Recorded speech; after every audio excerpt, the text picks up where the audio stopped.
1176 বঙ্গাব্দ। বাংলায় তখন ভয়ঙ্কর দুর্ভিক্ষ। সেই 76-এর মন্বন্তরে দক্ষিণডিহি গ্রাম, যেটার নাম ছিল খোলারামপুর, জনশূন্য হয়ে যায় আর সমস্ত প্রেতাত্মারা এসে এইখানে ভিড় করে। গুড মর্নিং, ইতুর ঘর সংসারে তোমাদের সকলকে স্বাগত জানাই। ঈশানী নদীর বাঁকে অবস্থিত অট্টহাস। এই ঈশানী নদীতে এখন জল নেই। বর্ষার সময় দুকুল ছাপিয়ে নদী প্রবাহিত হয়। ডান দিকের যে বট গাছ, এইখানেই ছিল সেই শ্মশান। এইখানে সমস্ত সব দেহ দাহ করা হতো। সামনেই বাবা ভোলানাথের কাঁধে সতীর দেহ। সতীর দেহত্যাগের পর বাবা ভোলানাথ যখন সতীর দেহকে নিয়ে ত্রিভুবন ডাপিয়ে বেড়াচ্ছিলেন, তখন নারায়ণ সুদর্শন চক্র দিয়ে সতীর দেহ টুকরো টুকরো করে বিভিন্ন স্থানে ফেলেছিলেন। এইরকমই একটা স্থান অট্টহাস। এখানে পড়েছিল সতীর অধোষ্ঠ, মানে নিচের ঠোঁট। আর সেই থেকে এই স্থান একটা পীঠস্থান হয়ে গেছে। এখানকার পীঠের অধিষ্ঠাত্রী দেবী অট্টেশ্বরী, অধরেশ্বরীও বলা হয়। এই আমরা এখন সেই অট্টহাসের জঙ্গলে প্রবেশ করলাম। এমন ভয়ঙ্কর জঙ্গল, দিনের বেলায় এখানে মানুষ প্রবেশ করতে পারতো না। রাত্রিতে তো দূরের কথা। জঙ্গলের ভিতরে এই বনপথ দিয়ে এখন হেঁটে চলছি। চারিদিকে ঘন জঙ্গল, পাখির আওয়াজ, বিভিন্ন রকম নাম না জানা পাখির আওয়াজ, শান্ত স্নিগ্ধ পরিবেশ। গ্রীষ্মের দুপুরে মন প্রাণ জুড়িয়ে যাবে। আর গাছে গাছে ঝুলছে ভয়ঙ্কর বাদুড়। তাদের বিকট আওয়াজে ভিতর কেঁপে উঠছে। কেউ একা যদি দুপুরে এই জঙ্গলের ভিতরে আসে, তার হৃৎপিণ্ড কেঁপে উঠবে। আর এই বড় বড় গাছগুলো, এটা শ্যামলতা, লতানো গাছগুলো এমনভাবে ভূমির সঙ্গে স্পর্শ করে আছে, দেখে মনে হচ্ছে বিশাল একটা ময়াল সাপ শুয়ে আছে। আরও নাম না জানা অনেক গাছ, বিভিন্ন রকম ফল ফুলের গাছ, সুমিষ্ট ফল, পুজোর উপকরণ হিসাবে যে জিনিস ব্যবহার করা হয় সেই সমস্ত ফলের গাছও এখানে আছে। অনেক সাধক যোগী পুরুষরা এখানে সাধনা করে সিদ্ধি লাভ করেছে। অতীতে অনেক প্রেতাত্মার বাস ছিল এখানে। ভয়ঙ্কর আওয়াজ, অট্টহাসির আওয়াজ শোনা যেত। মানুষজন ভয়ে এখানে আসতো না। রাখাল বালকরা দিনের বেলায় গরু চড়াতে এসে এই জঙ্গলের মধ্যে আশ্রয় নিতেও পারতো না, ঠান্ডা ছায়াতেও আসতে পারতো না। গরু প্রবেশ করলে তাকে নিতে আসাও তাদের মুশকিল হয়ে যেত।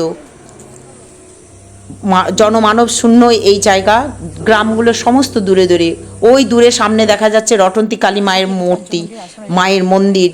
ওখানে আগে ছিল ডাকাত কালীর মন্দির। ডাকাতরা এখানে নরবলি দিত। অট্টেশ্বরী মায়ের কৃপায় সেই নরবলিও একসময় বন্ধ হয়ে যায়। অট্টেশ্বরী মা বড় জাগ্রত, জীবন্ত, সমস্ত ভক্তের মনোবাঞ্ছা পূর্ণ করেন। এই পাশেই আছে পঞ্চমন্ডির আসন। এখানেই সাধকরা তপস্যা করে সিদ্ধি লাভ করেছেন। তাদের কঠোর কঠিন তপস্যায় এই ভূমি আজকে জাগ্রত ভূমি হয়ে গেছে। এই স্থানে সবাই বসতে পারে না, একমাত্র সাধক ছাড়া কারো বসার ক্ষমতা নেই। আর এই বড় বড় গাছ থেকে লম্বা লম্বা ঝুড়ি নেমে এই জঙ্গলটাকে আরও ঘন করে তুলছে। আমি আজকে 22 বছর আগে প্রথম এসেছিলাম অট্টহাসে। তারপর থেকে ঘন ঘন এসেছি। মায়ের সঙ্গে একটা যেন মধুর সম্পর্ক হয়ে গেছে, ভালোবাসা জন্মে গেছে এই অট্টহাসের জঙ্গলে, অট্টহাসের মায়ের সঙ্গে। বারবার এসেছি, বারবার মন চাই। সমস্ত পরিজনকে, আত্মীয় পরিজন নিয়েও আমি এসেছি। আর এই গাছগুলো দেখো এমনভাবে দড়ির মতো হয়ে একটা গাছের সঙ্গে একটা গাছ যুক্ত হয়ে গেছে, মনে হচ্ছে নাগরদোল্লা। দোলনায় দোলা যাবে। প্রকৃতির সৃষ্টি করেছে এই দোলনা, মানুষ সৃষ্টি করেনি। এত শক্তভাবে এই যে এই কাণ্ডগুলো উঠে গেছে, এই ডালগুলো উঠে গেছে। ঘন জঙ্গলে এত অজানা গাছে ভর্তি। জীবজন্তু এখানে প্রচুর আসে অন্ধকার রাত্রিতে। আগে তো প্রচুর আসতো, এখনও আরও আসে। আগে এখানে ঈশান নৈঋত কোণে শিবাভোগ দেওয়া হতো, শিয়ালের ভোগ দেওয়া হতো। সাধু সন্ন্যাসী যারা এখানে তপস্যা করেছেন তাদের থাকার জায়গা এগুলো। ভোলা বাবার কুটির দেখালাম, পাশেই আছে ভোলা বাবার সমাধিস্থান। এই যে কুণ্ড, এই কুণ্ডটায় আগে জল থাকতো না। বর্ষাকালে প্রচুর বৃষ্টি হলেও জল কোথায় যে তলিয়ে যেত। এখন বর্তমানে এখানে জল থাকছে। এখানে কতগুলো মাছও চাষ করা হয়েছে। আর এই পুকুরের, মানে এই কুণ্ড থেকে উঠে এসেছে অট্টেশ্বরী মায়ের মূর্তি, চামুণ্ডা মূর্তি। প্রাচীনকালে সেই মূর্তি এখানে পুজো হতো। এইখানেই ছিল একটা ভোলানাথের আশ্রম মন্দির, সেটা আজ ভেঙে নতুন করে তৈরি হচ্ছে। এটা সাধু নিবাস, সাধুরা বাস করেন। এটা যজ্ঞকুণ্ড, এখানে যজ্ঞ হয়। বিভিন্ন অনুষ্ঠানে এখানে যজ্ঞ করা হয়। আগে যখন এসেছি তখন এগুলো সব ছিল না। এই যে এখানে আছে বাবা ভোলানাথের মন্দির, মনসা মায়ের শিলামূর্তিও আছে। আজ সোমবার বাবা ভোলানাথকে দর্শন করে নন্দী মহারাজকে প্রণাম করে এবার অট্টেশ্বরী মায়ের মন্দিরে ঢুকছি। মায়ের গর্ভগৃহে তো ঢুকে পুজো দেওয়া হবে, কিন্তু সেখানে ভিডিও করা যায় না, তাই বাইরে থেকেই মায়ের ছবি তুলে নিলাম। আর এই মায়ের মূল মন্দিরটা কখনোই ভাঙা হয় না, মূল মন্দির রেখে তার উপরে বিল্ডিং তৈরি হচ্ছে, মঠ তৈরি হচ্ছে। চারিদিকে ঘন জঙ্গল, অনেকটাই ফাঁকা হয়ে গেছে এখন, বিল্ডিং তৈরির জন্য কাটা হয়েছে। দূরে প্রাচীরটা দেখা যাচ্ছে, ওর পাশেই আছে সেই ঈশানী নদী, যে নদীর উপর দিয়ে আমরা এই অট্টহাসি জঙ্গলে প্রবেশ করলাম। আর এই ডান পাশে মাটির ঘরটা হচ্ছে ভোগ ঘর, এখানে অতীতেও রান্না হতো, ভোগ রান্না হতো, এখনো হচ্ছে। বা পাশে ছিল বড় ফাঁকা উঠোন, সেখানেই আমরা বসে আগে প্রসাদ পেতাম। এখন এখানেই তৈরি হয়েছে সুদৃশ্য নাট মন্দির। নাট মন্দিরে প্রবেশের জন্য 3টে পথ আছে। একটা পশ্চিম দিকের পথ, যেটা দিয়ে আমার কর্তামশাই উঠছে, একটা আছে উত্তরে মায়ের মন্দিরের দিকে পথ, একটা আছে দক্ষিণে। এখানে আর একটা রন্ধনশালা আছে, পাশে প্রসাদ কক্ষও আছে, ওই দূরে পানীয় জলের ব্যবস্থাও আছে। গাছে গাছে সুমিষ্ট ফল, বড় বড় সুন্দর সুন্দর কাঁঠাল ধরে আছে। প্রচুর রাস্তায় পাকা জাম পড়ে আছে দেখলাম, অনেক আম গাছও আছে। এখন চলো নাট মন্দিরে প্রবেশ করি। ভক্তরা এসে এখানে পুজো দিয়ে নাট মন্দিরে অপেক্ষা করে। এইখানে আছে শিব ঠাকুরের মাথা দিয়ে বেরোনো ফোয়ারার জল, এখন সেটা একটু বন্ধই আছে। নাট মন্দিরে অপেক্ষা করার পর তারপর ভক্তরা যায় প্রসাদ খেতে। খুব সুন্দর নাট মন্দিরটা, চারিধারে দেওয়ালে আছে পৌরাণিক অনেক কাহিনীর পটচিত্র।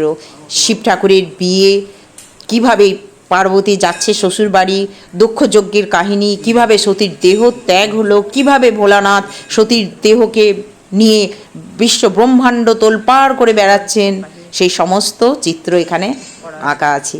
আর তার পাশেই আছে অট্টহাস মন্দিরের ছবি, আর নিচেই, ঠিক তার নিচেই আছে বর্তমানে অট্টহাস মন্দির, জীবন্ত মন্দির। কত অপূর্ব সুন্দর জায়গা, অনেক প্রেতাত্মাদের কাহিনী এখানে আছে। অট্টহাসির আওয়াজ এখানে পাওয়া যেত। এই মূল মন্দিরের এই গেট থেকে সুন্দর লাগছে দেখতে জায়গাটা। বাঁদিকে সেই বনপথ দেখিয়েছি। চলো এবার মন্দির থেকে বাইরে বেরিয়ে যাই। বাঁ পাশেই আছে একটা সুন্দর মাঠ, এই মাঠেই এখন বাচ্চারা খেলছে।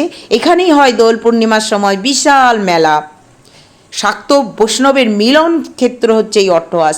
এখানে পুলিশ ক্যাম্প আছে, আছে অ্যাম্বুলেন্সের ব্যবস্থা, চিকিৎসার ব্যবস্থা, এই যে বসার সুন্দর সুন্দর জায়গা, আর অনেক গাছপালা কেটে নতুন করে অনেক আম গাছ, অনেক ফুল ফলের গাছও লাগানো হয়েছে।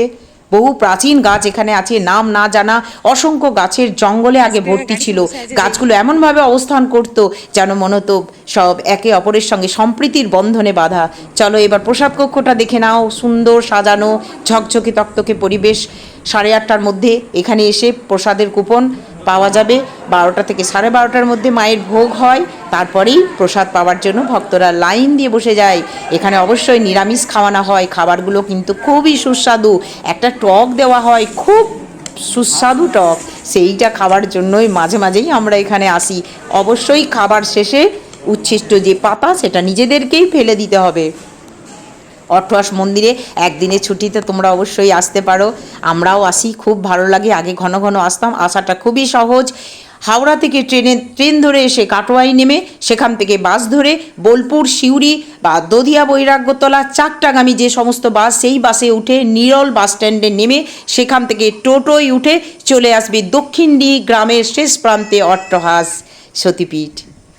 নিশ্চয়ই তোমাদের মন ভরে যাবে পাখির কলতান আর ওই বাদুরের চিৎকারে বুকের ভেতরটা কেঁপেও উঠতে পারে। এখানে আসার জন্য একটা বাসও আছে, এই যে বাসের টাইমটা তোমাদের দেখিয়ে দিলাম। বাসটা কাটোয়া আর অট্টহাসের মধ্যেই যাতায়াত করে। আগে রাত্রিতে এখানে বাস করা যেত না, এখন বাস করা যায়। তোমাদের ফোন নাম্বারটা দিয়ে দিচ্ছি, এই নাম্বারে যোগাযোগ করে তোমরা রাত্রিতে থাকারও ব্যবস্থা করে নিতে পারবে। সুন্দর একটা অতিথি নিবাসও এখানে আছে।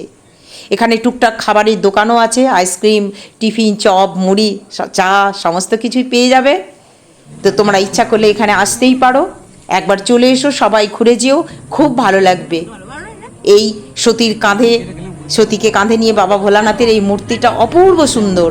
এবার আমরা ফিরে যাচ্ছি অট্টহাস মায়ের, মাকে প্রণাম করে আমরা ফিরে যাচ্ছি। মঠের মঠাধ্যক্ষ হচ্ছেন রামজি মহারাজ, উনি সন্ন্যাসী, ওনাকেও প্রণাম করে আমরা ফিরে যাচ্ছি অট্টহাসের মায়ের কাছে, অট্টেশ্বরী মায়ের কাছে। তোমাদের জন্য অনেক অনেক শুভ কামনা করলাম। তোমরাও একবার ঘুরে যাও অট্টহাস এই সতীপীঠ, খুব ভালো লাগবে।